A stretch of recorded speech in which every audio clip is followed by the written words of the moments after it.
Hello, today we are going to study incorporation. Last day we studied function of promoters. So we will start from incorporation and today we will complete incorporation and capital subscription. So today I will complete this chapter. So incorporation after promotion.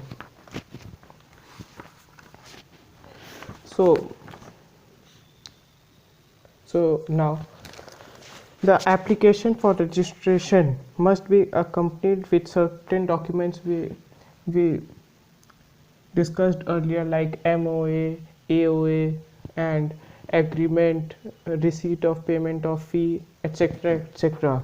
After submitting all the previous things and with the application we have to give it to registrar of companies and with the memorandum of association stamped and articles of association stamped. So third is written consent that they are willingly signing this and will act as a and are given and are giving their consent that they will act as the directors and would pay and receive money for the qualification shares. Agreement, if there is any agreement like about the profit distribution or capital invested by each of the partners, if any, a copy of registrar's letter approving the name of the company. So if our name is okay according to the name clause, so a copy of that letter, statutory declaration that all our documents are submitted, a notice of exact address, registered office clause, and documentary evidence of payment of registration fee. So it's the receipt of payment of fee we discussed earlier. So we have to submit all this and the registrar will just check if they are all correct or not, but not thoroughly check. He will just check it as an overview, and if he finds everything correct, so he will issue us a certificate of incorporation. Congratulations, you just made a company. So yesterday we planned to start a company, did feasibility studies, had an idea, and today itself we started a company. So congratulations. So certificate of incorporation is also known as the birth certificate of the company, and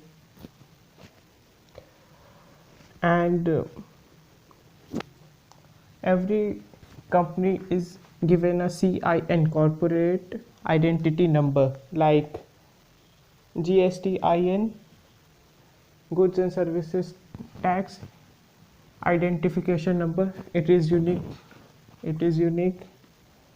Every CIN, GSTIN is unique, so it is also unique so that they can check of which company they are talking about or which company we are, if someone want to check. So now the company is incorporated successfully. Now we will see the effect of the certificate of incorporation or the birth certificate of the company. So after it becomes a legal entity with perpetual succession and can enter into valid contracts.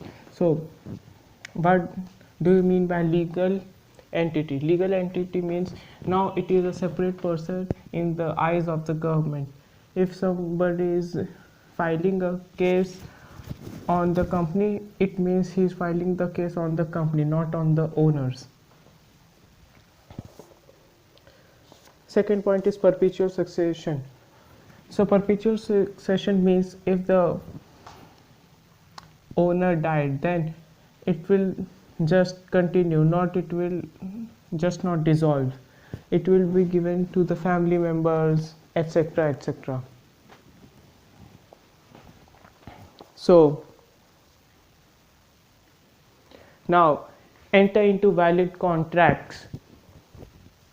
What do you mean by enter into valid contracts?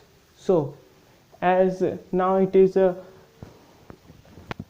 separate legal entity, it can enter into contracts of the orders for this company if it's a manufacturing company or will provide the service.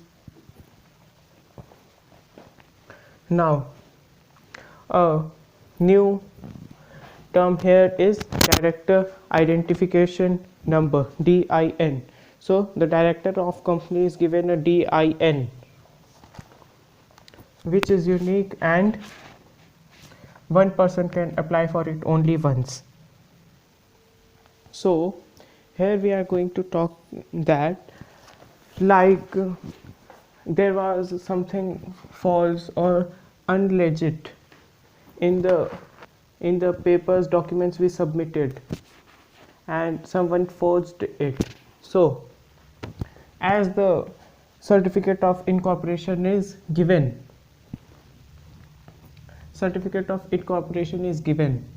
so now let's say if it is given, still it is legal as it is now bond, like the birth certificate says itself that the company is born today, and in the eyes of the government it is legally. If it's born, however, we don't know. So for the sake of the thing, if we want to dissolve this company or we want to avoid bad circumstances or coincidences, so we can issue a death certificate, or you can say winding up procedure. So this was incorporation. Now we are going to study capital subscription. It is very interesting and not very lengthy, so we will cover it in 5-6 minutes. So as a company would require funds so that it can take the money and invest in some place so that it can earn profits and distribute us. So if a company want to do this, they must do is taking approval from SEBI. SEBI is Securities and Exchange Board of India. You can also say that they are the police of the share market. There are two main stock exchange, NSE and BSE, Bombay Stock Exchange and National Stock Exchange. So filling of prospectus is the second point. A copy of our prospectus is given with all the information of our company, like our documents, our accounts details, like our balance sheet, and it is filled with all the correct information, not misleading information. Third is appointment of bankers, brokers and underwriters. So what does bankers do here? They, as all the money we would receive by issuing shares would be stored in a different bank account so that we cannot use it. Bankers' work is this, and brokers tell investors that this company is good, you should invest here, so that he will receive brokerage for the work he did. And underwriters are the person which help us to attain minimum subscription, like if we are in a doubt that if we will issue our shares, would general public apply for it. So company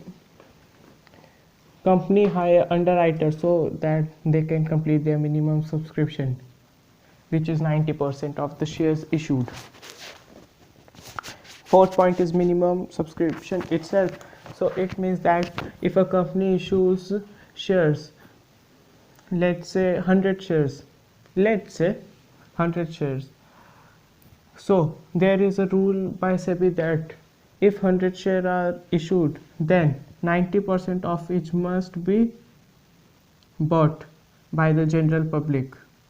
So 90% of 100 share is 90. So here we can also know what is the work of the underwriters.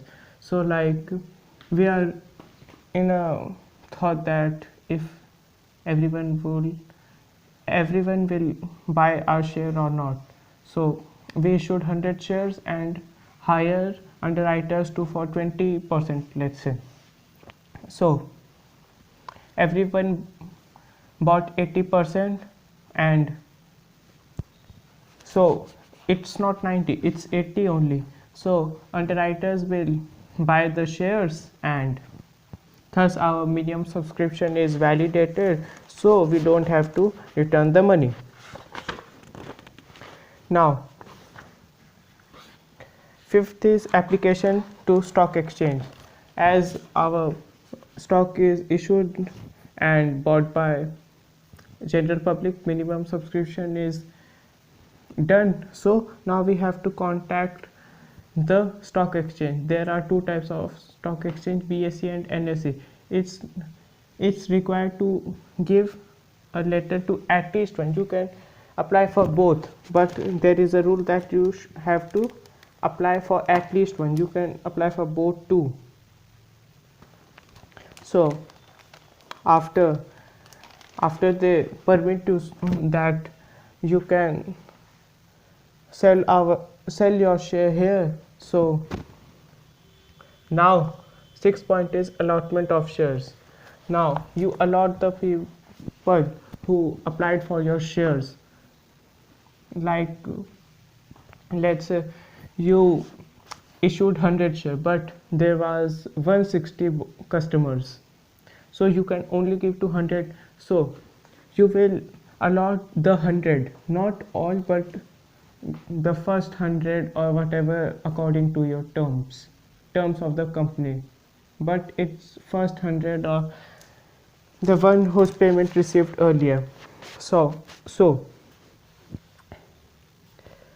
here it is a most important word of this topic, allotment of shares, which is return of allotment. In this document it is clearly written that customer's name or the shareholder, number of shares he hold, his address, etc. All the necessary information of the shareholder and the number of shares he hold and the value of each share he hold. So it was allotment of shares. So now this chapter is over. We will study next chapter now. So you can subscribe to this channel. Here we upload videos regularly. So peace.